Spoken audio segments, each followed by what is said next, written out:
নমস্কার বন্ধুরা, গীতাস রুফটপ গার্ডেনে আপনাদের স্বাগত। এই আমার একটা বোগেনভেলিয়া ভেরিগেটেড ফুল শুরু হয়ে গেছে। আজকে 9 তারিখ সেপ্টেম্বরের। ফুল শুরু হয়ে গেছে। এই দেখুন কুড়িগুলো কিছুদিন পর এগুলো ডাল সব পড়ে যাবে।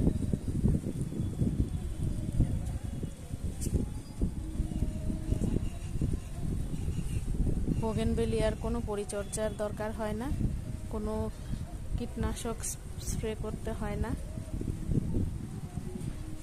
শুধু গোবর সার আর মাটি দিয়ে বসিয়ে দিলে হয়ে যায়। আর মাঝে মাঝে একটু খোল জল দিলে ভালো হয়, না দিলেও চলবে।